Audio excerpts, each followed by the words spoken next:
मोदी थकते नहीं है, अमित शाह थकते नहीं है।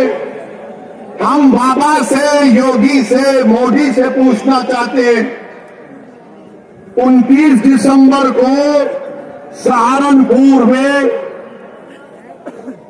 आंख के कैटरैक्ट का ऑपरेशन हुआ था, जिसमें से 27 लोगों की बीनाई चली गई। बताओ योगी आदित्यनाथ, ये आपकी सरकार में आंख का ऑपरेशन हुआ कैटरैक्ट का, सबकी बीनाई चली गई 27 लोगों की। तो अमित शाह बोलेंगे निजाम, एन से नसीमुद्दीन कह दिया, आई से इमरान कह दिया, जेडे से आजम खान कह दिया, और एम से बहरहाल कुछ कहा, हाँ उनका नाम कह दिया। अब ये अमित शाह को बड़ी मोहब्बत हो गई उर्दू से, उर्दू से बड़ी मोहब्बत हो गई अमित शाह आपको। आपका निजाम, अरे हम तो ये तय कर रहे हैं कि उत्तर प्रदेश के हाकिम वक्त को बदलेंगे इंशाअल्लाह ताला। उत्तर प्रदेश के हाकिम वक्त को बदलेंगे। और नरेंद्र मोदी, हम आपसे कह रहे कि नरेंद्र मोदी के 3 यार हैं, नरेंद्र मोदी के 3 यार हैं। हमारे साथ बोलिए, एक ड्रामा, दूसरा फसाद, तीसरा अत्याचार। नरेंद्र मोदी के 3 यार, ड्रामा, फसाद, अत्याचार। अब अमित शाह का जवाब देना है, हम किसी का कर्जा बाकी नहीं रखते। अब नसीमुद्दीन का नाम लिए, कांग्रेस पार्टी तो नहीं बोलेगी, बोलेंगे नसीम का नाम लेंगे तो हमारे वोट नहीं मिलेंगे। कांग्रेस इमरान का नाम नहीं लेगी, बोलेंगे हमारा क्या होगा। समाजवादी आजम का नाम नहीं लेगी, मगर हम योगी और अमित शाह से कहना चाह रहे हैं, उत्तर प्रदेश में अगर योगी राज है, योगी राज है ना, तो राज अंग्रेजी में आता है RAJ, होता है ना, RAJ। तो R से क्या आता है? रिश्वत। A से क्या आता है? अपराध या फिर आतंक। और J से क्या आता है? जातिवाद। अमित शाह आपका कर्जा अदा हो गया। योगी राज में R से रिश्वत, A से अपराध, J से जातिवाद। अब बताओ, अब आप दूसरा बोलो, फिर इसका जवाब मिलेगा। समाजवादी के अखिलेश नहीं बोलेंगे, अखिलेश बोलेंगे हमने रोड बनाए। कुछ बात अखिलेश बोलेंगे मैं तो उसका उद्घाटन कर चुका था। कोई जवाब नहीं देंगे भैया। यकीनन अखिलेश ने उद्घाटन किया, तुमने मुजफ्फरनगर का किया और योगी की सरकार ने एनकाउंटर पर उसका खात्मा किया। तुमने किया था ये सब, तुमने जो कुछ शुरू किया उसको बीजेपी ने मुकम्मल किया। आज मेरे अजीज दोस्तों और बुजुर्गों, यही बात हम आपसे कहने आए हैं कि आज ये बेहद विधानसभा में पीने के पानी की किल्लत है, बहुत पानी की पीने की किल्लत है। सहारनपुर कमिश्नरेट है, बस डिपो नहीं है, नालियों की सफाई नहीं होती, बरसात में पानी आ जाता है, मगर बाबा विकास की बात करते हैं, बाबा विकास की बात करते हैं। मेरे अजीज दोस्तों और बुजुर्गों, हम आपसे यही अपील करने आए हैं कि आने वाले विधानसभा और असेंबली के इंतखाबात में मजलिस का साथ दीजिए। मैंने फैसला किया और फिर कह रहा हूं, हमने ये कहा कि हम कांग्रेस और बीजेपी को छोड़कर किसी से भी अलायंस करने के लिए तैयार है।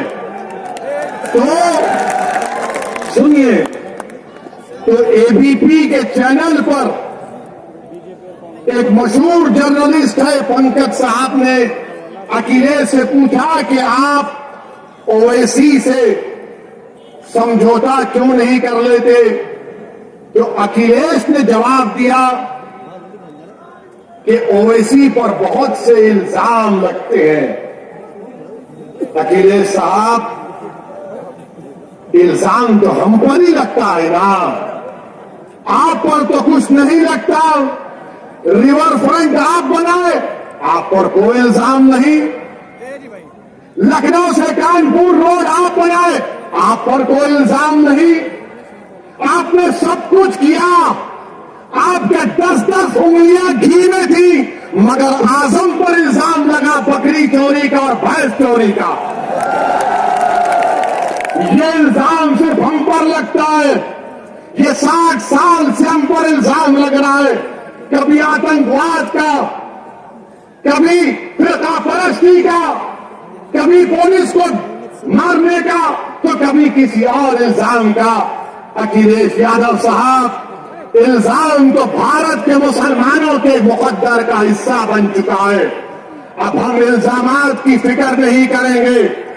सुन लो अखिलेश यादव, मुझे तुमसे कोई सर्टिफिकेट की जरूरत नहीं है।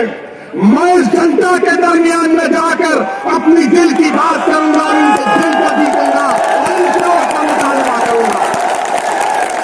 तुम क्या दोगे? तुम 11% यादव हो, हम 19% मुसलमान हैं। अगर तुम मुख्यमंत्री बने और जनाब मुलायम सिंह बने तो मुसलमानों के वोट की खैरात से बने, तुम याद रखो इस बात। हम पर इल्जाम, अरे हमारे पे कुछ इल्जाम लगा, हमारी तारीख गवाह है, हमारी नबी की सीरत की किताबें पुकार पुकार कर कह रही हैं कि जिस पर इल्जाम लगता है अल्लाह उसको कामयाब करता और करेगा इंशाअल्लाह। इल्जाम है, कोई बात नहीं है, मगर याद रखो, चुनाव के बाद बच्चों की तरह नहीं रोना। चुनाव के बाद बच्चों की तरह सिसक कर नहीं रोना। हम तो रोते हैं अपने रब के सामने हाथ उठाकर। हम इन जालिमों के सामने अपनी बेबसी का इजहार नहीं करते, हम रब्बे कायनात के सामने अपनी बेबसी का इजहार करते हैं, क्योंकि वो गफूर रहीम है, वो सत्तार है, वो गफ्फार है, वो लतीफ है, और अल्लाह हमको कामयाब और कामरान करेगा।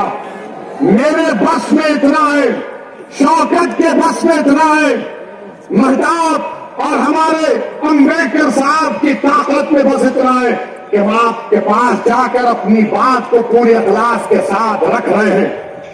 दिलों में मोहब्बत डालने वाले का काम तो अल्लाह का है, दिलों को मोड़ने का काम तो अल्लाह का है। मैं तो बार बार कह रहा हूं कि अपने दिल पर हाथ रखकर मैंने आज आधे घंटे 40 मिनट में जो कुछ का सोचो। आप अपने घर को जाओ, रात के अंधेरे में अगर तुम उठते हो तो सोचो इस बात को, कब तक हम सिस्कियां लेकर, कब तक हम इस गैर यकीनी कैफियत में अपनी जिंदगी को गुजारेंगे। भारत की जमहूरियत, अम्बेडकर का बना हुआ संविधान हमको इस बात की इजाजत देता है कि हम सियासत में अपने नेता को अपनी हिस्सेदारी की बात करें, हिस्सेदारी के हिस्सा लें और अपनी क़यादत को, सियासी लीडरशिप को बनाएं। इससे भारत मजबूत होगा, इससे भारत का संविधान मजबूत होगा।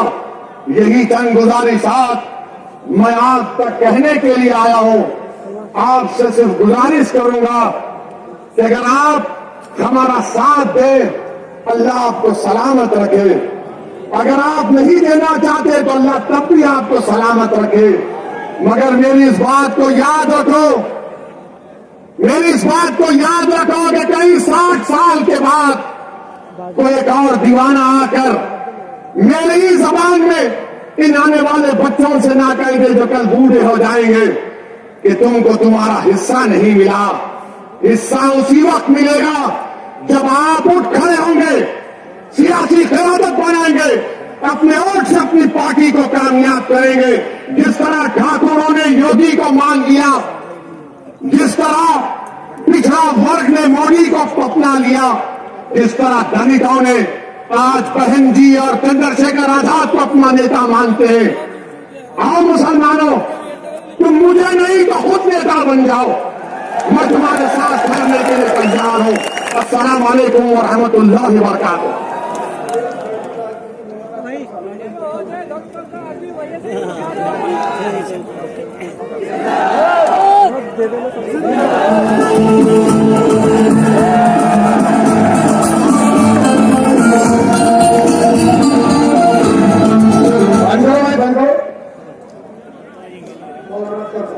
मौलाना अख्तर साहब का इंतकाल हो गया है।